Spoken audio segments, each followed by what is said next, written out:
What's goody, YouTube? It's your man's Weaponized EX, aka your favorite human weapon, back with another video as promised. And today I'm going to be putting you guys on game with the field of view slider. Kind of a new option here for Call of Duty and just shooter games in general on the console side.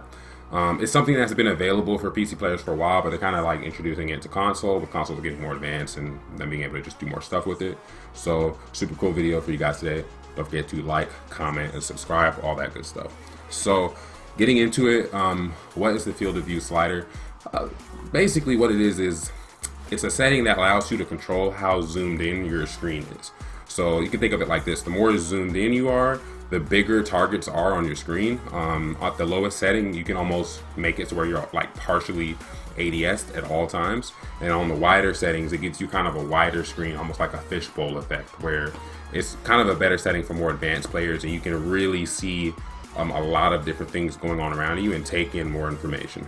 So we're kind of go over just the basics of the field of view slider. There's a range of, I think it goes 60 to 120, with 60 being the lowest, 120 being the highest, or like the most zoomed out. So we're kind of just going to go over the 60, the 80, the 100 setting, and the 120 setting, which are like the four basic settings that everybody uses. There's some little in-between stuff there too, but you know, it's all for your own personal taste. So getting into it, you might be asking, like, you know, why would I even bother? Like, why am I messing with this setting in the first place? You know, to which I'll answer, I mean, why not? You know, we have a lot more settings and a lot more options nowadays with shooter games. It's all really just to make the game as comfortable as possible for you to play. You want your settings customized for you, so where you can basically hop on, pick up your controller, and just feel really comfortable playing. I mean, that's the whole point, is to have a good time. You know, so that's something that you definitely want to take advantage of when and if you can. So we're gonna help you figure out how to do that pretty easily here. So the lowest setting, the 60, which is like the more zoomed in setting, as you saw from that opening clip, that one offers advantages if you have a slower pace. It helps you to focus on the one person you're aimed at, or the one person you're trying to shoot. So it's more zoomed in. Targets are going to be way bigger on your screen. It's very good if you have a slow play style and you like to just make sure you focus on that one person that you're shooting at a time and make sure you hit all of your shots. So if you don't do a lot of movement, you maybe are a slower paced player, or maybe a little bit newer to shooter games, it could be a good setting to use, just because, like I said, targets are way bigger on your screen, and it helps you to kind of just focus on what's in front of you and make absolutely sure you're hitting the target that's in front of you.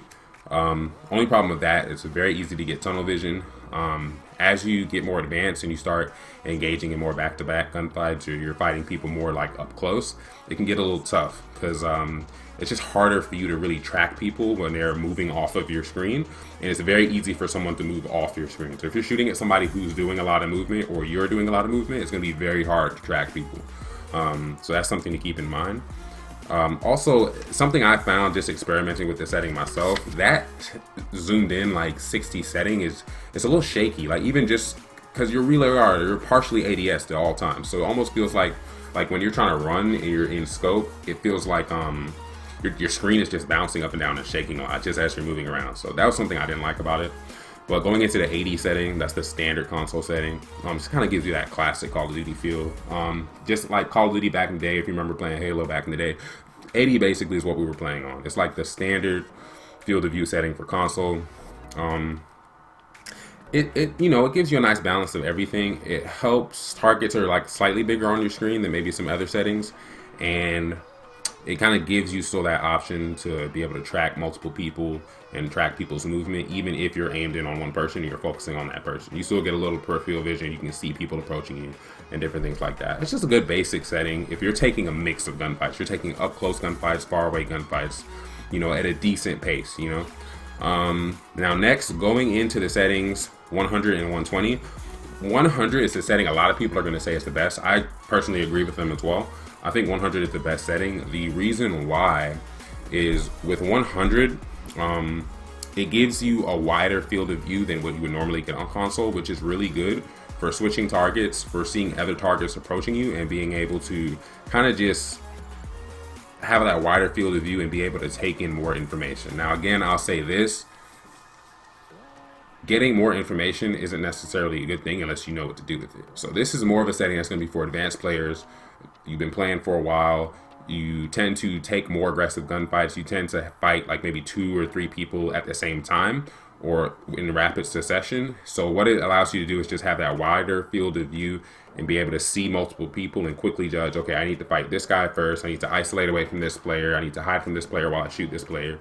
And it kind of just gives you options like that. And it makes people easier to track up close. So if you're doing a lot of slide canceling, you know, you're sliding or boost sliding into a room and like, you know, trying to beam a kid in the corner, having that wider field of view is going to be a little bit better for you, because you're going to kind of be able to peek that kid out of the corner of your eye and see which corner he's hiding in as you're sliding in.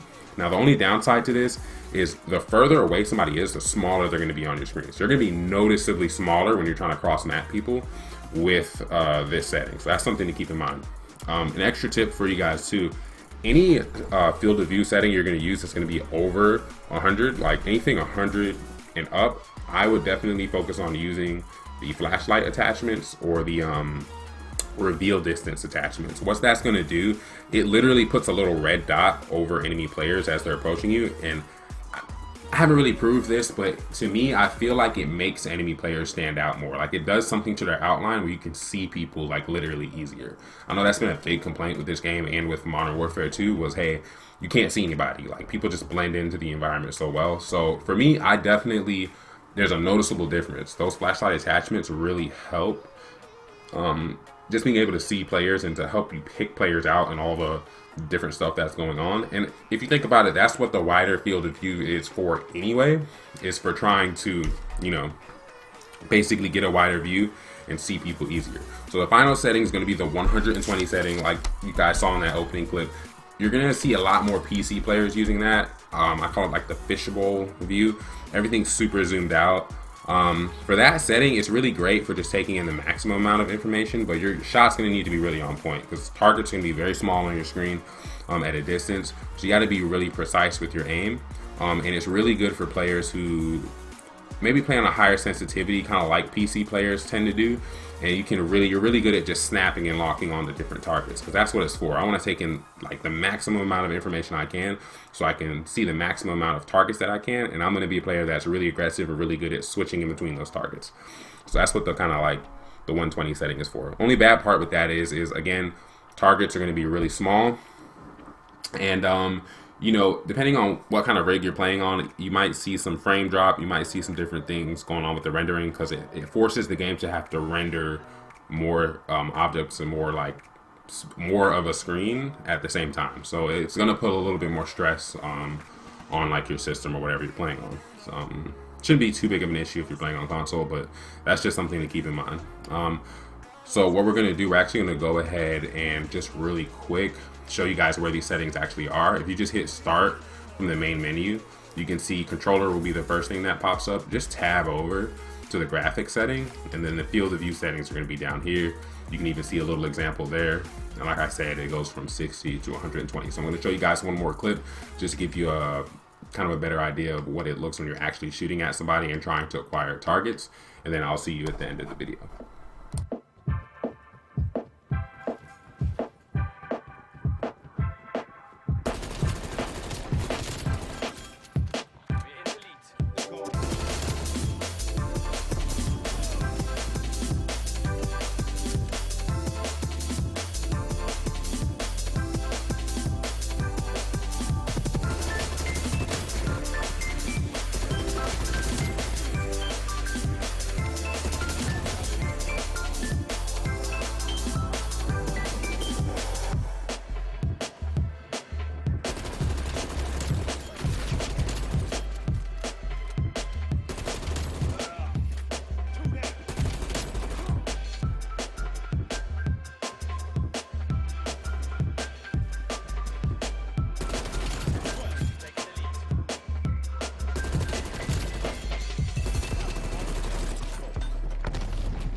So that's going to do it for this video. Thank you guys so much for watching. I have been noticing a lot more viewers lately checking out the videos. So if you're new here, thank you so much for watching. I hope to earn your sub pretty soon here as well. I go by the name of Weaponized EX. Thank you guys so much for watching, and I'll see you again next time.